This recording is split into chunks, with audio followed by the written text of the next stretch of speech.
გამარჯობა მეგობრებო. ეს 17 აპრილია 4 შაბათი და მესამეს პირდაპირ ეთერში თქვენ უყურებთ თითქმის ყოველდღე მიშამ შულდაძესთან. ჩვენი გადაცემის ახალი ფორმატი, ანუ ეს თითქმის ყოველდღე, უკვე მესამე თვეა რაც გადის და ამ პერიოდში რაღაცნაირად შევამჩნიეთ, რომ როგორც წესი კვირის პირველ დღეებში დიდი და მნიშვნელოვანი მოვლენები იშვიათად ხდება. თუმცა ეს კვირა გამონაკლისად იქცა. ორშაბათს ნოტრდამი დაიწვა, გუშინ კი გახდა ცნობილი, რომ გია ვოლსკი ვენეციის კომისიის დასკვნას არ ეთანხმება. შეგახსენებთ, რომ ვენეციის კომისიამ გამოაქვეყნა საკმაოდ კრიტიკული რეკომენდაციები უზენაესი სასამართლოს მოსამართლეების არჩევის წესისა და პროცედურებთან დაკავშირებით. ამგვარად, კომისიამ გააკრიტიკა ქართული ოცნება, ანუ თვითონ გია ვოლსკიც და აი ზუსტად მაგაში არ დაეთანხმა გია ვოლსკი ვენეციის კომისიას. ბატონო გია, არც გაეროს რჩევები გავითვალისწინოთ. ევროკავშირიც რას ამბობს ეგეც რომ დაუჯეროთ.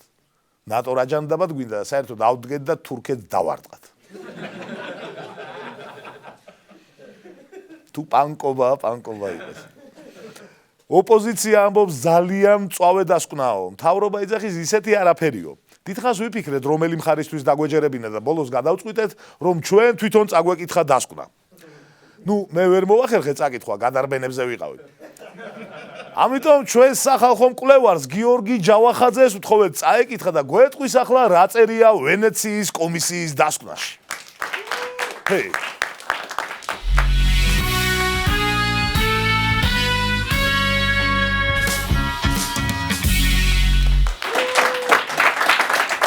გამარჯობა ჯავ, გამარჯობა. რაო ვენეციის კომისიამ რას გვეუბნება? გვაკრიტიკებენ მიშა. ჩვენ? არა, მე და შენ არა. მაგრამ ქართულ ოცნებას აკრიტიკებენ. და ძირითადად საკითხები გითხარი, რაზეც ვენეციის კომისიამ ყურადღება გაამახვილა. ციტირებ. ეს არის ძალიან მნიშვნელოვანი და უჩვეულო სიტუაცია. არაორდინალური თუ არა. სახელმწიფოთა უმრავლესობაში მოსამართლეთა დანიშვნა განსაკუთრებით უზენაეს სასამართლოში წლების განმავლობაში გრძელდება 10 წლეულები თუ არა. ანუ გაუკვირდათ ასე რატომ ჩქარობთ. მერე მიხვდნენ რატომ ჩქარობს ქართული ოცნება ასე ძალიან მოსამართლეების დანიშვნას და გვირჩიეს რომ მოდით მოსამართლეთა ნაწილი დანიშნეთ 2020 წლის საპარლამენტო არჩევნების წინ და ნაწილი არჩევნების მერეო.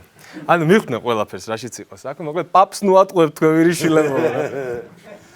მე მეშინია რომ თავრობას ნაწილობრივ ჭკუაში არ დაუჯდეს ეს რეკომენდაცია და სხვა რამეებში რას ახონ. რას გულისხმობ? რავი, მაგალითად გზის ნახევარს ახლა დავაგებთ, ნახევარს 2020-ის მერე. ოპერაციის ნახევარს ახლა გაიკეთებთ, ნახევარს 2020-ის მერე. ან სიტყვის თავისუფლებას ახლა დავიცავთ, საკუთრების უფლებას 2020-ის მერე. გახმაურებულ საქმეებს ცოტას ახლა გამოვიძიებთ, ცოტას 2020-ის მერე. Manchester City Tottenham-ის პირველ ტაიმს ახლა გაყურებინებთ, მეორე ტაიმის 2020-ის მერე. კარგი, საკმარისია. აი, ერთი მქონდა კიდე, მაგრამ კაი. კიდევ რა შენიშვნები აქვს ვენეციის კომისიას? კიდევ ასაკობრივი კრიტერიუმით გაგვიკრიტიკეს, მიშა, ციტირებ. კითხვის ნიშანი ჩნდება, რამდენად აქვს პიროვნებას 30 წლის ასაკში შეძენილი აუცილებელი გამოცდილება იმისათვის, რომ უზენაესი სასამართლოს მოსამართლე იყოს. ანუ ბავშვთა მოსამართლეობას ნუ მიაწვებითო, ბავშვთა ფეხბურთს მიაწეკით. გარდა ამისა, ინტერესთა კონფლიქტზეც გაამახვილეს ყურადღება და გვითხრეს, რომ იუსტიციის საბჭოს წევრი, რომელიც ამავდროულად არის მოსამართლეობის კანდიდატი, ჩამოაშორეთ ყველანაირ შერჩევის პროცედურასო. ანუ ფეხბურთელი თან საჯიც ნუ იქნებაო. არ იმსაჯოსო. და კიდევ ფარული კენჭისყრა გააუქმეთო იუსტიციის საბჭოში და კანდიდატს, რომელსაც უარს ეტყვით, ის მაინც უთხარით, რატომ ეუბნებით უარსო, დაუსაბუთეთო. და გასაბუთეთ. არაფერს არ უსაბუთეთ. თქვენზე უარია, აქ გაიხედეთ. ფეის კონტროლს ვერ გამია. და თან გასაჩივრების უფლებაც მიეცითო. კარგი რა წერია ამ დასკვნაში ჯავახ. კარგი ის არის რომ უარესი არ გვითხრეს. და საერთოდ საიდან გაჩნდა ვენეციის კომისიის დასკვნა? ეს დასკვნა საიდან მოვიდა? ხო. საუკეთესო კონსტიტუციის ავტორი ხო იცი? ჯეიმს მედისონი. არა, კობახიძე. ოკეი. კობახიძე მიმართა თხოვნით ვენეციის კომისიას, რომ დასკვნა მოგვეცითო და მათაც დაგვიდეს დასკვნა. მოსამართლეების შერჩევის წესზე უნდა და ვენეციის კომისიისგან მოკლედ დასტური. ხო, კობახიძემ უნდა თქვას, ალბათ რა შეუკვეთე რა ჩამოვიდა. ჯავა, კონკრეტული სახელები და გვარები, ვიცით ვინც არიან ამ კომისიაში, ვინ დაწერა ეს დასკვნა ვენეციის კომისიის სახელით. ვიცოდი რომ მკითხავდი და ამოვიწერე. ეს დასკვნა დაწერეს იავუზ ატარი, ოკეი. რიჩარდ ბარეტი, ნიკოლაე ეშანუ, იორგენ შტეინ სორენსენი და მაც მელინი. ვა. არ ვეცლობა არც ერთი. ხო, ნაცები არიანო ვერ იტყვი.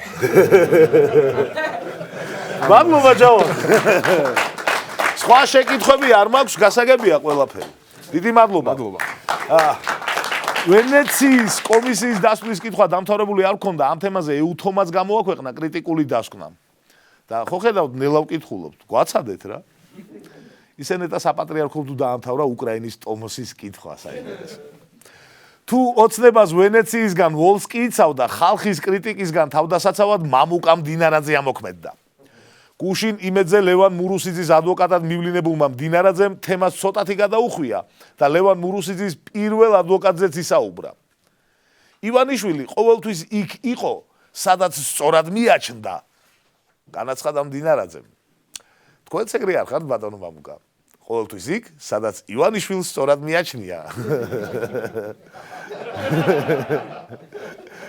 ხო, რავი, კვირის დასაწყისში ამჯერა რომ TV-ში ვინმე თავისინებით მივიდოდა. დინარაძეს ფრაზა ასე უნდა ჩამოეყალიბებინა ალბათ. ივანიშვილი ყოველთვის იქაა, სადაც საჭიროა და აი ზუსტად მაგიტომ აქვს ამდენი ფული, მაგრამ ეს უკვე არ მოეწონება და თვითონ ბიძინას. ამიტომაც დინარაძემაც შეიკავა თავი.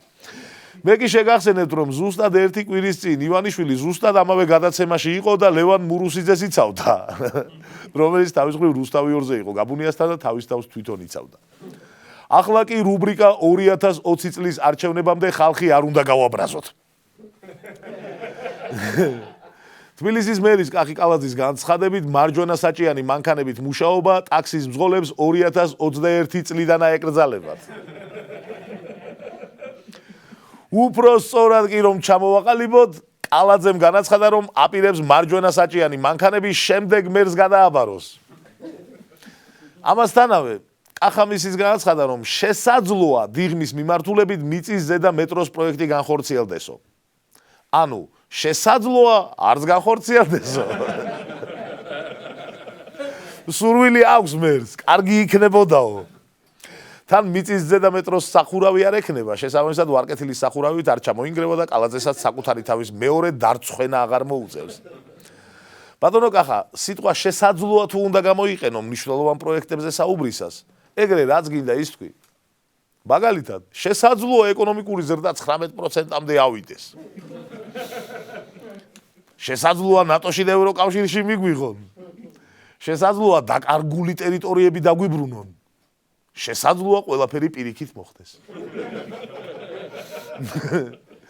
აი შემდეგი ამბავი, რომელიც ასევე მერიას უკავშირდება, შესაძლოა დარღვევა იყოს. ფრესკოს ვასილ სოფრომაძე აცხადებს, რომ მერიაში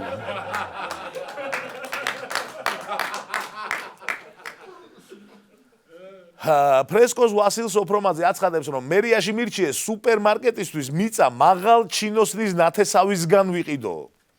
აქ თავარი მოქმედი პირი და ყველა საინტერესო პერსონაჟი არის მაღალ ჩინოსნის ნათესავი, რომელიც მივიდა თავის ნათესავ მაღალ ჩინოსანთან და თხოვა, ზმურად მერიაში ვინმეს მიწა თუ მოუნდება სუპერმარკეტისთვის ჩემთან გამოუშვა. დალაკა.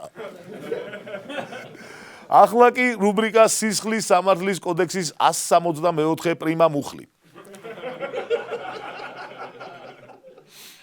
გირჩი თაწმინდის მაჟორიტარულ არჩევნებში მოქალაქეებს ხმის სანაცვლოდ გარკვეულ ანაზღაურებას თავაზობს. ანუ ხმებს ყიდულობს. პარტიის ლიდერი ზურა ჯაფარიძის თქმით, ხმებს ისინი თავიანთი კრიპტოვალუტით იყიდიან. დიდი დილემის წინაშე დადგა მთავრობამ. დაიჭირონ ჯაფარიძე ამ მომრჩევლის მოსყიდვისთვის თუ არა? კი დაიჭერდნენ, მაგრამ ძალიან სახიფათო პრეცედენტი იქნება დაიჭირო ადამიანი იმ მუხლით, რომლითაც ბიძინაც დასაჭერია.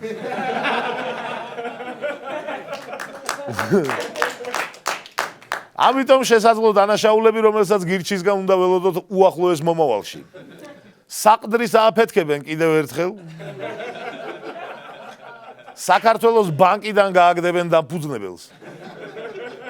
ღამის კლუბებს ტივსა და მტკვარსაც დაარბევენ და ზურა ჯაფარიძე მოიხდის ტყუილბოდის. რომელიმე რეპერს ჩაუდებენ ნარკოტიკს. და იაგო ხვიჩია შეიტანს სასამართლოში სარჩელს, რომ რუსთავი ორი მისია. და მოიგებს. ახლა კიდევ ერთი შემთხვევა, რაზეც ბოლომდე არ ვარ დარწმუნებული, დარღვევაა თუ არა. თბილისში ჭავჭავაძის ქუჩის ბილბორდზე გამოჩნდა სლაური მასაჟის რეკლამა. წარწერით ჩათლაღბარათი. შინაგან საქმეთა სამინისტრომ ტრეფიკინგის მუხლით დაიწყო გამოძიება. ჯერ არაფერია ნათელი, მაგრამ ცხოვრებაში ერთხელ გეძლევა ასეთი წინადადების თქმის შანსი და მეც არ ვაპირებ გადადებას. შინაგან საქმეთა სამინისტრომ პირდაპირი გაგებით ჩათლახობის გამოძიება დაიწყო. ახლა კი კიდევ ერთი იდიომა, რომელიც პირდაპირი გაგებით უნდა მივიღოთ. სამეგრელოს ზემო სვანეთის მუნიციპალიტეტმა 50,000 ლარი შეჭამა.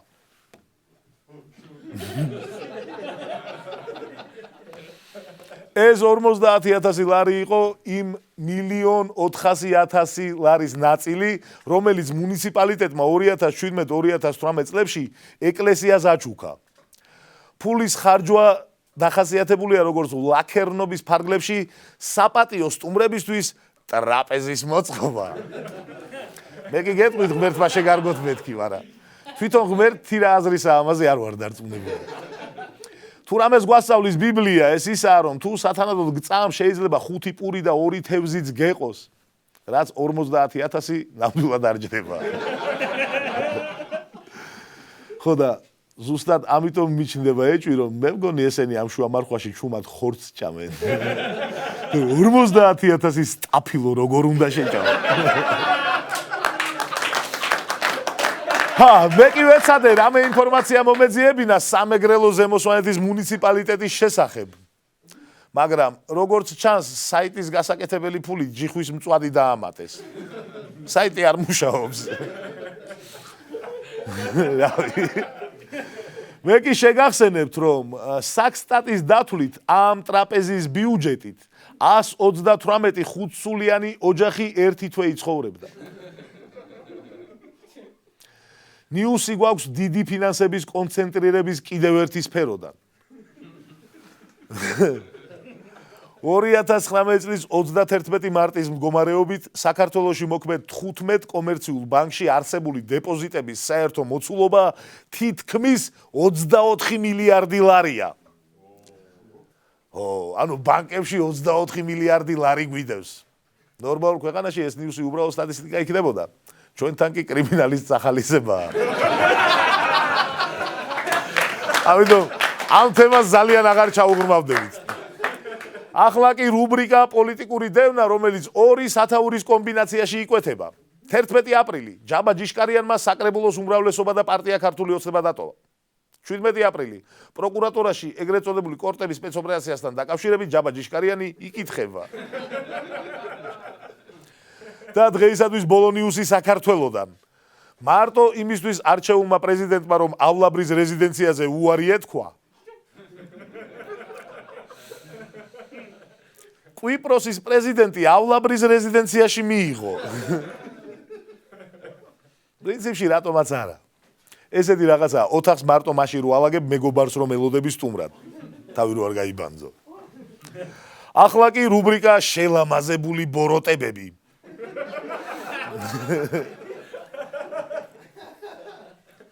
დიმიტრი მედვედევი რუსეთმა ბელარუსს ინტეგრაციის შესახებ წინადადება გადასცა. გონი რუსეთი იხვეწება ნელ-ნელა. ხომ არ გნებავთ რომ დაგიპყროთ? მოიფიქრეთ და ერთი კვირის ვადაში წერილობით გვიპასუხეთ. მალე ალბათ ქართველი რუსეთუმეები ასე ისაუბრებენ. ჩვენი ტერიტორიების 20% ინტეგრირებულია რუსეთის მიერ. რუსეთმა საინტეგრაციო მავთულ ხართები 500 მეტრით გადმოწია. მოკლედ, შუაკვირაა, მძიმე პერიოდია და შეიძლება ჩვენ ცოტა ზედმეტად მძიმე ამბები დაგტვირთეთ. ამიტომაც დღევანდელ გადაცემას დავასრულებთ რუბრიკით უარესი ამბები, რაც ჯერ კიდევ შეგვიძლია, რომ არ მოხდეს.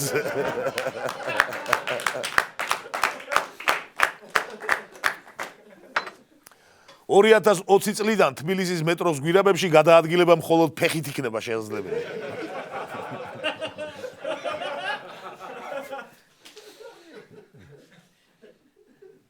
2020 წლიდან ყველა მაღალი თანამდებობა მემკვიდრეობით გადავა.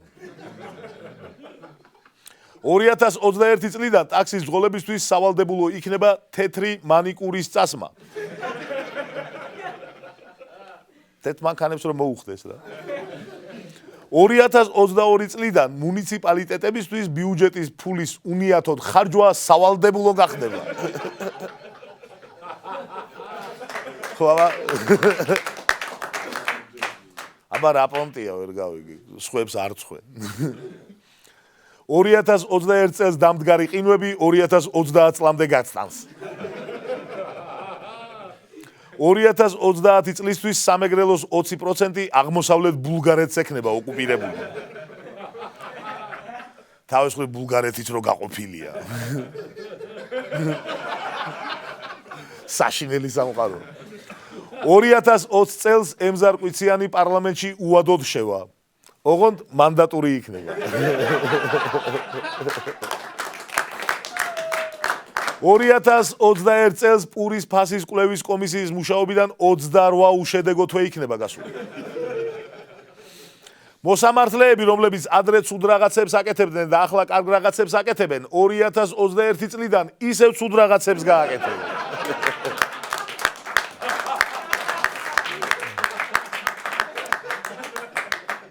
2021 წლიდან საგზაო ნიშნებსა და შუქ ნიშნებზე დამორჩილება სავალდებულო აღარ იქნება. ნებაყოფლობითი იქნება.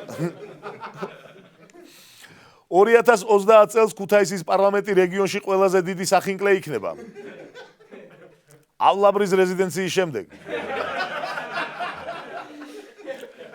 2026 წელს საპენსიო ფონდის საქმე ჯერ გაუხსნელი იქნება. მაგრამ უკვე აღძრული. 2030 წელს კარგი ნიუსებიც. პოზიტივი. 2030 წელს პურის განმადებაზე რეგულაციები მოიხსნება.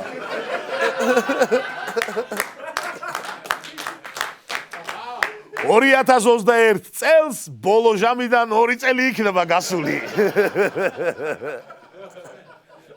ამაზე მაგარი პოზიტივი რა გინდა.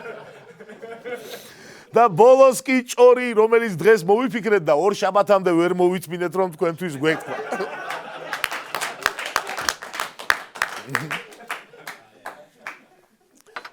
თურმე ემზარკვიციანს უყვარს სეტყვაში სეირნობა.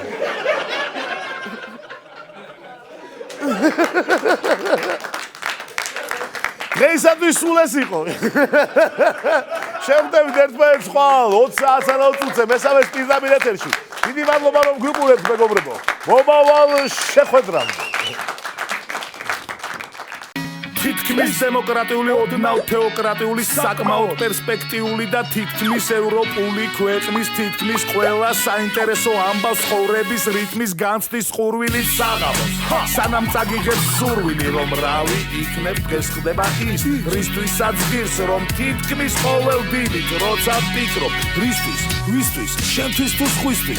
გახსოვდეს სამშობლოდ, რომელმაც დაამარცხა კორუფცია, თითქმის კრიმინალი, თითქმის სისტემას მოვაწუთებს ითვლის უკვე წლებია და წლები არა წლების მიქრე კიდევ უფრო მნიშვნელოვანი ხდება თითოეული დღე ხარჯელი სიტყვა მოკლედ ითქმის საღამოს 8-ს თითქმის ყოველ დღე თითქმის